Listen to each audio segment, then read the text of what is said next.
PM Modi ने आज बिना नाम लिए 1947 में नेहरू की पीओके वाली गलती का जिक्र किया और संकेत दिए कि अब वो इस गलती को सुधारेंगे। पीएम मोदी ने इशारों में नेहरू की 1960 वाली गलती का भी जिक्र किया और संकेत दिए कि पाकिस्तान से पानी वाली भूल को भी वही ठीक करेंगे। पीएम मोदी ने आज इशारों में चीन को भी समझा दिया कि जिस व्यापार और प्रोडक्शन के दम पर उसकी दुकान चल रही है, उसका शटर भी भारत ही डाउन करेगा। यानी पीएम मोदी ने पाकिस्तान और चीन को समझा दिया कि भारत का ऑपरेशन सिंदूर अभी रुका नहीं है, अभी तो कुछ हुआ भी नहीं है उस तरह से जो भारत सोचे बैठा है। बड़ी पिक्चर तो अभी रिलीज होनी बाकी है।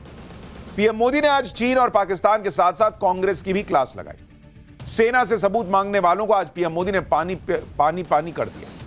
गुजरात दौरे के दूसरे दिन पीएम मोदी ने अपने भाषण में और क्या क्या धमाके किए, कैसे पाकिस्तान और चीन का तनाव बढ़ा दिया, कैसे कांग्रेस को जवाब देते देते कांग्रेस की टेंशन बढ़ा दी, ये सब आज आपको दिखाने वाला। लेकिन पीएम मोदी के इस धमाकेदार बयानों का एक ट्रेलर देखिए पहले। आप देख रहे हैं प्रधानमंत्री नरेंद्र मोदी बार बार पीओके का जिक्र कर रहे हैं। वो याद दिला रहे हैं कि नेहरू की क्या गलती थी और कैसे सरदार पटेल चाहते थे कि पीओके भारत में ही रहे और जब तक पीओके आ ना जाए सेना को रुकना नहीं चाहिए। यानी वो संकेत दे रहे हैं कि सरदार पटेल का सपना नरेंद्र मोदी ही पूरा करेंगे। इस वक्त नरेंद्र मोदी के दो ही मकसद हैं, पाकिस्तान से पीओके वापस लेना और पाकिस्तान का जो भी साथ दे रहा है उसका चुन चुन कर हिसाब करना। पीओके वापस लेने का मिशन तो ऑन है, इसके साथ साथ पाकिस्तान के दोस्तों को भी सबक सिखाना जरूरी है, क्योंकि पाकिस्तान इन्हीं के सहारे उछलता है। इसमें सबसे बड़ा नाम चीन का है। आज नरेंद्र मोदी ने इशारों में एक ऐसी बात कह दी जिससे चीन में हड़कंप मचना तय है। जो चीन पाकिस्तान का हर जगह पर साथ दे रहा है उसे पीएम मोदी ने क्लियर कट मैसेज दे दिया। पीएम मोदी ने आज ऐसा क्या कहा जिसे चीन का हिसाब करने वाला ऑपरेशन माना जा रहा है। एक बार पीएम मोदी को सुनिए, फिर आपको बताता हूं इसके आगे की बात। हम इतना तय कर लें कि 2047 जब भारत की आजादी के 100 साल होंगे, विकसित भारत बनाने के लिए तत्काल भारत की इकोनॉमी को 4 नंबर से 3 नंबर पर ले जाने के लिए अब हम कोई विदेशी चीज का उपयोग नहीं करेंगे। हम गांव-गांव व्यापारियों को शपथ दिलवाएं, व्यापारियों का कितना ही मुनाफा क्यों ना हो, आप विदेशी माल नहीं बेचोगे। लेकिन दुर्भाग्य देखिए, गणेश जी भी विदेश से आ जाते हैं। छोटी आंख वाले गणेश जी आएंगे, गणेश जी की आंख भी नहीं खुल रही है। होली रंग छिड़कना है, बोले विदेशी। हमें पता था, आप भी अपने घर जाकर के सूची बनाना। सचमुच में ऑपरेशन सिंदूर के लिए एक नागरिक के नाते मुझे एक काम करना है। आप घर में जाकर सूची बनाइए कि आपके घर में 24 घंटे में सुबह से दूसरे दिन सुबह तक कितनी विदेशी चीजों का उपयोग होता है। आपको पता ही नहीं होता है। आप हेयर पिन भी विदेशी उपयोग कर लेते हैं, कंघा भी विदेशी होता है, दांत में लगाने वाली जो पिन होती है वो भी विदेशी घुस गई है, हमें मालूम तक नहीं है, पता ही नहीं है। दोस्तों, देश को अगर बचाना है, देश को बनाना है, देश को बढ़ाना है, तो ऑपरेशन सिंदूर ये सिर्फ सैनिकों के जिम्मे नहीं है। ऑपरेशन सिंदूर 140 करोड़ नागरिकों के जिम्मे है। प्रधानमंत्री नरेंद्र मोदी ने बहुत बड़ी बात कही कि 2047 तक भारत को विकसित देश बनाना है, विकासशील नहीं, विकसित राष्ट्र, दुनिया की तीसरी सबसे बड़ी अर्थव्यवस्था बनाना है। तो इस देश के नागरिकों को भी ऑपरेशन सिंदूर लॉन्च करना पड़ेगा। जो देश आतंकियों की मदद करते हैं, आतंक का साथ देने वाले देश की मदद करते हैं, उनको सबक सिखाना होगा। और ये एक दिन में नहीं होगा। कुछ लोग कहते हैं अरे चाइना से देखिए व्यापार तो चल ही रहा है, व्यापार तो बढ़ ही रहा है। अरे भैया, भारत प्रोडक्शन हब बन रहा है। एक दिन में सारी चीजें अपने यहां नहीं पैदा होने लगेंगी, सारी चीजें अपने यहां नहीं बनने लगेंगी। छोटा मोटा सामान जो लगता है उसके लिए इधर उधर से जो अपने यहां नहीं है आपको मंगाना ही पड़ेगा, लेकिन एक लंबे लक्ष्य के साथ चलिएगा तो 2047 तक भारत बहुत कुछ कर सकता है। आज पीएम मोदी ने विदेशी प्रोडक्ट्स को लेकर जो बातें कही वो बात चीन को मैसेज देने के लिए ही है, क्योंकि पाकिस्तान के खिलाफ ऑपरेशन सिंदूर में सबने देखा कि चीन के हथियारों के दम पर पाकिस्तान लड़ा। चीन के सैटेलाइट का इस्तेमाल पाकिस्तान ने किया। चीन ने यूनाइटेड नेशन में पाकिस्तान के आतंकी संगठनों का बचाव किया है। पहले भी चीन ने यह भी कहा कि वो पाकिस्तान के साथ मजबूती से खड़ा है, हालांकि तब कहा जब भारत चीन पाकिस्तान को ठोक चुका था। युद्ध के बाद चीन ने पाकिस्तान के विदेश मंत्री को बुलाकर पूरी रिपोर्ट भी ली। चीन से पाकिस्तान को अगली लड़ाई के हथियार मिलने की भी खबर है। चीन पाकिस्तान को 5th जनरेशन फाइटर जेट भी देने जा रहा है, ऐसी भी खबरें हैं।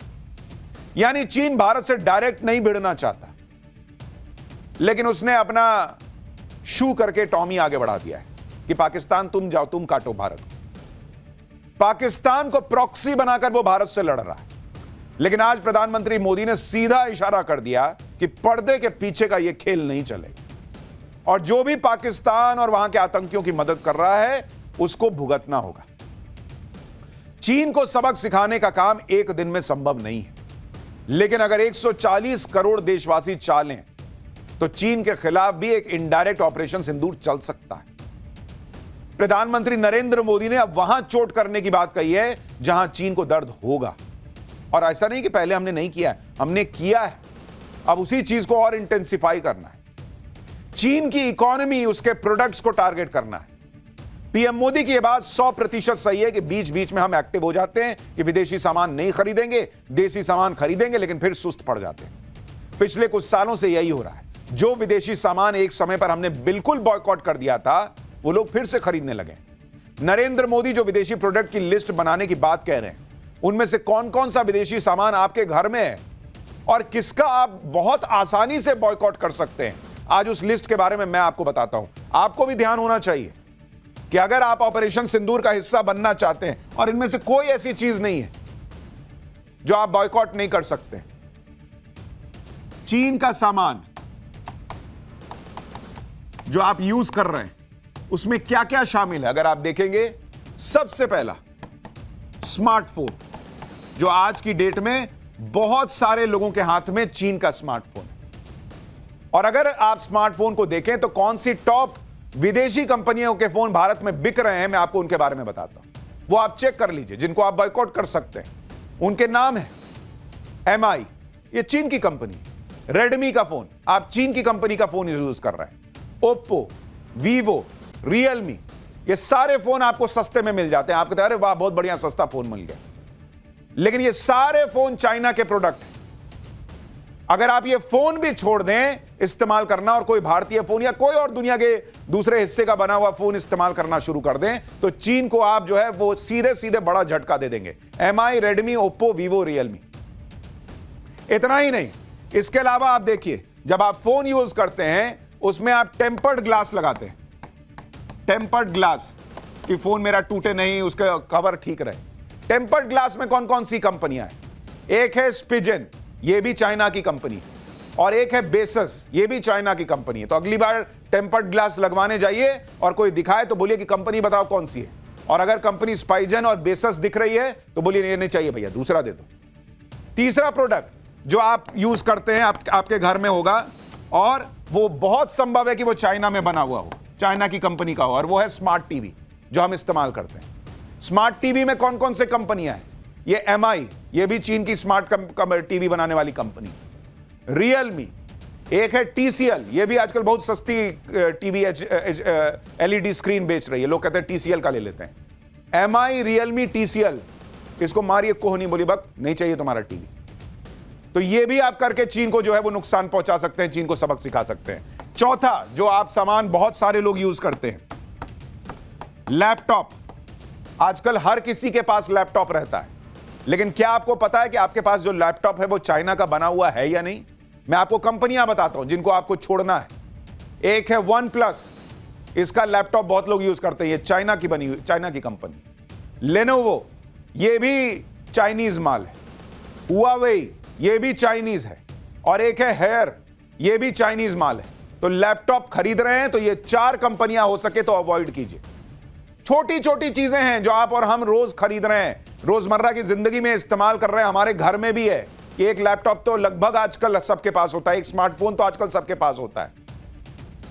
अब खरीद लिए हैं जो खरीद लिए हैं, लेकिन अगला लेने जा रहे हैं तो अवॉइड कीजिए कि इन कंपनियों का मत लीजिए, भारतीय कंपनियों का लीजिए या किसी और देश की कंपनी का ले लीजिए। एक और प्रोडक्ट जो बहुत सारे लोगों के घर में है वो है एसी, एयर कंडीशनर। उसमें कौन कौन सी कंपनी अवॉइड करनी है जो चाइना माल भेज रहा है हमारे यहां? एक है वाई हेयर है, एक है माइडिया, ये भी चीन की कंपनी है, एक है हाइसेंस, ये भी चाइना की कंपनी है, और एक है टीसीएल, ये भी चाइना की कंपनी है। हटाइए भाई, दुनिया भर के इतने सारे प्रोडक्ट चल रहे हैं दूसरे दूसरे देशों के भी। आपको मेड इन इंडिया ले लीजिए, सबसे बढ़िया, लेकिन तुरंत अगर कोई मेड इन इंडिया नहीं पसंद आ रहा है तो कहीं और की कंपनी का ले लीजिए, लेकिन ये चीन वाली कंपनी का छोड़िए। चाइना को भी तो पता चले कि हम यहां एसी खरीदना कम करेंगे, तापमान चाइना में बढ़ जाएगा बॉस। एक और तापमान चीन का बढ़ाने वाला प्रोडक्ट जो कई घरों में है, फ्रिज यूज करते हैं ना आप, फ्रिज देखिए, इसमें भी वो हेयर कंपनी घुसी हुई है। एक तो नाम ऐसा रखता है कि पढ़ने में समझ में नहीं आया, हायर नाम है, हेयर नाम है, क्या नाम है, लेकिन जो भी है उसको मत यूज कीजिए। और एक है हाई सेंस, कॉमन सेंस लगाइए, हाई सेंस को भूल जाइए, ये फ्रिज चाहिए ही नहीं। आप यहां ये चाइना का फ्रिज यूज करना बंद करेंगे, वहां उसका बर्फ जमना शुरू हो जाएगा। और प्रोडक्ट बताता हूं, अभी सुनते जाइए बॉस। वॉशिंग मशीन, ये वॉशिंग मशीन हर घर में आप कपड़ों की धुलाई कर रहे हैं ना बॉस, लेकिन आप कौन कौन कंपनी जो है अवॉइड कीजिएगा तो धुलाई चाइना की हो जाएगी। यही है हायर है और एक माइडिया, ये दो चाइनीज कंपनी। इनको बोलिए कि नहीं चाहिए हमको कपड़ा, हम खुद हाथ से धो लेंगे भाई, नहीं तो कोई दूसरी कंपनी का ले लेंगे, वहां चाइना की धुलाई शुरू हो जाएगी। हालांकि इनमें से कई कंपनियों और ब्रांड के कई प्रोडक्ट भारत में ही बनते हैं, लेकिन कई प्रोडक्ट जो है वो इंपोर्ट भी होकर आते हैं। अब हमारी ये पूरी कोशिश होनी चाहिए कि हम अपने खुद के प्रोडक्ट बनाएं जो भारत में मैन्युफैक्चर हो सके। और चूंकि आपको मैन्युफैक्चरिंग करनी है तो हो सकता है मैन्युफैक्चरिंग से जुड़ी कई चीजें आपको चाइना से अभी मंगानी पड़े, तो इसलिए चाइना से एकदम से आयात निर्यात जो है वो घट जाएगा, ऐसा नहीं होगा। लेकिन हां, आप जो अपने तरफ से भूमिका निभा सकते हैं वो कीजिए, और विदेशी प्रोडक्ट्स पर हमारी डिपेंडेंसी धीरे धीरे ही कम होगी, जागरूक होने से होगी। लेकिन ये तो ऐसे प्रोडक्ट हैं जो कई घरों में हैं, और भी कई ऐसे प्रोडक्ट हैं जो ज्यादातर विदेश से इंपोर्ट होकर आते हैं। इन प्रोडक्ट्स के कंट्री ऑफ ओरिजिन को देखेंगे तो किसी में चाइना लिखा होगा, किसी में टर्की लिखा होगा, किसी में कोई और देश होगा। इसमें चीन में बने प्रोडक्ट्स ज्यादातर जो है वो भारत आ रहे हैं। जैसे अगर आपको मैं और ऐसे कुछ प्रोडक्ट्स बताऊं जो आप अवॉइड कर सकते हैं, जो चाइना का बना हुआ माल हो सकता है। एक है सीसीटीवी, आजकल हर घर में हम सीसीटीवी लगाते हैं। भाई आप सीसीटीवी लीजिए, लगवाइए, लेकिन देखिए मेड इन चाइना तो नहीं है। इतना ही नहीं, झालर, दिवाली में हम झालर लगाते हैं, वो झालर चाइना का बना हुआ आ रहा है। अपने यहां बढ़िया बढ़िया झालर बन रहा है, अपने पूछिए खरीदने के पहले कि मेड इन इंडिया झालर है तो दो, नहीं तो जाओ भगो यहां से भाग। आप होली में जो पिचकारी यूज करते हैं, होली की पिचकारी, भाई आजकल वो प्लास्टिक वाला माल सस्ता आ जाता है चाइना का बना हुआ, नहीं चाहिए हम लोग को, अपना इंडिया का बना हुआ पिचकारी यूज करेंगे। बैटरी वाले खिलौने, बैटरी के खिलौने, ये इनमें से कई सारे प्रोडक्ट जो हैं वो चाइना से आ रहे हैं, मत लीजिए, आपको मिल जाएगा। और पहले भी खिलौनों का बॉयकॉट हमने किया है, अभी इसको फिर से गति दीजिए। फर्नीचर, भाई आजकल तो नया ट्रेंड चला हुआ है, लोग चाइना जा जाके फर्नीचर खरीद रहे हैं, ये नया ट्रेंड चला है। आप रील वील देखिएगा, लोग ले जाते हैं कि चलिए आपको चाइना में बढ़िया सस्ता माल खरीदवा देते हैं फर्नीचर। क्या अपने यहां फर्नीचर नहीं बन रहा है? अपने यहां का फर्नीचर लीजिए। इसके अलावा जो हीटिंग पैड है, हीटिंग पैड वो मत लीजिए चाइना का। जो आप इलेक्ट्रिक मसाजर लेते हैं, भाई आप मसाज ले रहे हैं चाइना का माल खरीद के, वहां उसका मसाज चल रहा है, उसको मजा आ रहा है, बस नहीं चाहिए तुम्हारा मसाज। जो आर्टिफिशियल ज्वेलरी लेते हैं, आर्टिफिशियल ज्वेलरी मत लीजिए, बहुत सारा चाइना का माल आ रहा है। पूछिए कि चाइना वाला तो नहीं दे रहे हो, हमको मत सटाओ चाइना का माल। आप बैडमिंटन का रैकेट लेते हैं, वो बैडमिंटन का रैकेट आ रहा है चाइना का बना हुआ। ये सब आपको इसलिए पता हो, बता रहा हूं कि आपको पता रहना चाहिए। बहुत लोगों को पता ही नहीं कि अरे भैया बैडमिंटन खेल रहे हैं, इधर से ढल गया दिन, ढल गई रात, उधर चाइना में जो है वहां चकाचौंध पैसा छप रहा है। प्लास्टिक का कंटेनर भाई देखिए भर गया, बोर्ड भर गया भाई, इतना माल हम लोग चाइना का यूज कर रहे हैं। प्लास्टिक का कंटेनर, बेडशीट, कॉफी मेकर, सब चाइना का आ रहा है। तो भाई चाइना को आपको रोकना है, सबक सिखाना है, तो छोटी छोटी चीजें पूछिए ना भाई, दुकान में जाइए, बोलिए ऐसे पलट के दिखाइए मेड इन चाइना तो नहीं है, दिखाओ, नहीं लेंगे चाइना वाला। पीएम मोदी ने आज जिन गणेश जी की मूर्ति का जिक्र किया, ये छोटी छोटी आंख वाले गणेश जी आ रहे हैं, ये देखिए, वो भी चीन से बनकर आ रही है। इन मूर्तियों में गणेश जी की आंख को बंद दिखाया गया है, और ऐसी मूर्तियां भारत के बाजार में 400-400 रुपए में बिक रही हैं भाई। लोगों को क्यूट गणेश जी लग रहे हैं। गणेश जी क्यूट चाहिए आपको, आंख बंद किए हुए हैं, आपकी तरफ देखिए नहीं रहे हैं। ये आपको बिना आंख वाले कौन से गणेश जी पसंद आ रहे हैं? ये चाइना वाला बना के भेज रहा है, क्योंकि उसके अंदर भाव तो है नहीं कि गणेश जी बना रहे हैं। क्यूट बना दो, छोटी छोटी आंखें ऐसे करके, आंख बंद है गणेश जी की, गणेश जी सोए हुए हैं। अरे भैया, ऐसी कई मूर्तियां हैं जो अलग अलग शॉपिंग प्लेटफॉर्म पर बिक रही हैं। ऐसी ही एक और तस्वीर देखिए, इसकी कीमत भी 400 रुपए है, यह भी मेड इन चाइना माल बिक रहा है। आज की तारीख में स्थिति यह हो गई है कि हांगकांग में बने हुए सोफे यहां बेचे जा रहे हैं, चीन में बने हुए बेड भारत में बिक रहे हैं, चीन में बने डाइनिंग सेट यहां बेचे जा रहे हैं, कॉफी टेबल चीन से बनकर आ रहा है, डाइनिंग चेयर मलेशिया से बनकर आ रही है, चीन से मेटल की फोल्डिंग चेयर आ रही है। क्यों भाई? ये सब पहले हम लोग नहीं बनाते थे, हम लोग को नहीं बनाना आता है, सब चाइना से आएगा तभी हमारा यूज होगा। और आज के पहले चाइना नहीं भेजता था तो हम लोग यूज नहीं कर रहे थे। यही सब धीरे धीरे बंद होना चाहिए, एक रात में नहीं होगा, लेकिन धीरे धीरे कीजिएगा, तब जो है चीन को समझ में आएगा कि बाप रे बाप, यहां तो पब्लिक अगर मूड में आ गई तो बहुत दौड़ाएगी हमको। क्या भारत में अच्छे फर्नीचर की कमी है क्या? क्या मेड इन इंडिया अच्छे सोफे नहीं बन सकते? हमें क्यों bed, dining set, coffee table, dining chair या मेटल फोल्डिंग चेयर इंपोर्टेड ही चाहिए?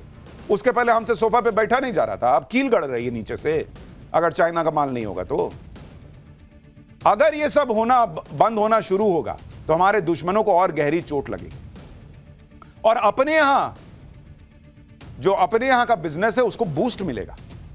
नरेंद्र मोदी ने आज देश की जनता से बात इसलिए की क्योंकि उन्हें पता है कि दुश्मन को सैन्य ताकत के साथ साथ आर्थिक चोट भी पहुंचानी हो, और हमारे दुश्मन पाकिस्तान के साथ जो भी खड़ा है उन सभी को पता लगना चाहिए कि भारत से भिड़ने का अंजाम क्या हो।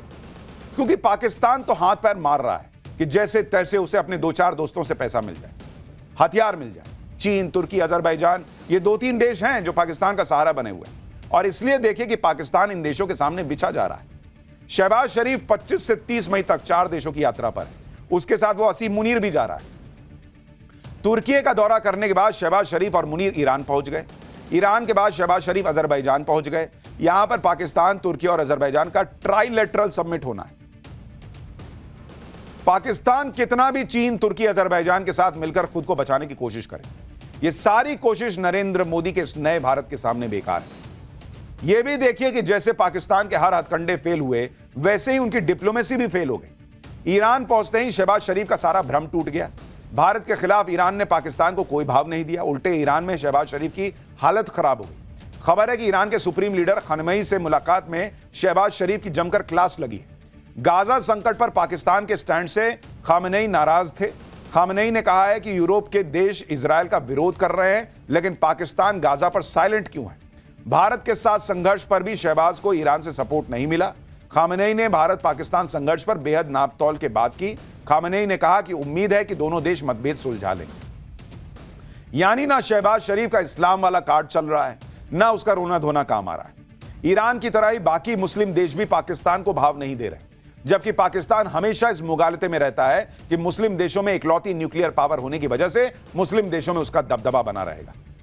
पाकिस्तान के नेता हर जगह दौड़ लगा रहे हैं, क्योंकि नरेंद्र मोदी तो खुल्लम खुल्ला कह रहे हैं कि अभी तो कुछ किया ही नहीं, अभी तो और मारूंगा, अभी तो पीओके लूंगा, और पाकिस्तान के पसीने छूट रहे हैं। सुनिए पीएम मोदी ने क्या कहा, फिर बताऊंगा कि पीएम मोदी की बातें सुनकर कैसे शहबाज शरीफ शांति शांति की रट लगाने लगा है। भाई, ये तो मैंने कुछ ज्यादा किया नहीं है।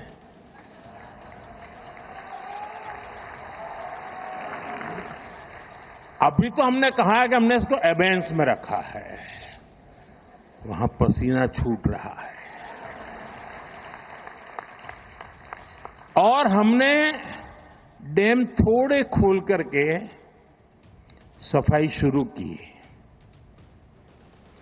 जो कूड़ा कचरा था वो निकाल रहे हैं। इतने से वहां फ्लड आ जाता है।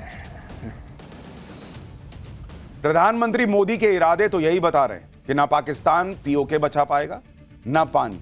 यह बात पाकिस्तान को भी समझ आ गई और इसलिए फर्जी जीत पर अपने हारे हुए जनरल को प्रमोशन देने वाला पाकिस्तान अब शांति की बातें कर रहा है। जो कल तक पानी के लिए खून बहाने की धमकियां दे रहा था, वो कह रहा है कि वो शांति बनाए रखने के लिए बहुत सीरियस है। देखिए कैसे डरा डरा पाकिस्तान भारत से बातचीत करना चाहता है। शांति की बातें करने लगा है एक टेररिस्ट देश, वो ट्रेड करना चाहता है। सुनिए शहबाज शरीफ कैसे दुनिया के सामने, भारत के सामने गिड़गिड़ा रहा है। We are ready to talk for the sake of peace on water issue with a neighbor. We are ready to talk to promote trade and also counter terrorism if they are serious. But if they choose to remain aggressor, then we shall defend our territory and our country. Shahbaz शरीफ अगर बात करना चाहता है तो भारत का agenda भी clear है, बात होगी लेकिन पीओके पर होगी। और यह भी क्लियर है कि पीओके तो नरेंद्र मोदी लेकर रहे हैं, क्योंकि नेहरू का जमाना नहीं है। नेहरू के जमाने में ही पीओके पर पाकिस्तान ने अवैध कब्जा कर लिया था। तब भी पाकिस्तान ने अपने भाड़े के आतंकियों को ही भेजा था। उस वक्त अगर सरदार पटेल की बात सुनी गई होती तो आज पीओके पर पाकिस्तान का अवैध कब्जा ना होता और पाकिस्तान कश्मीर में कोई खेल ना कर पा रहा होता।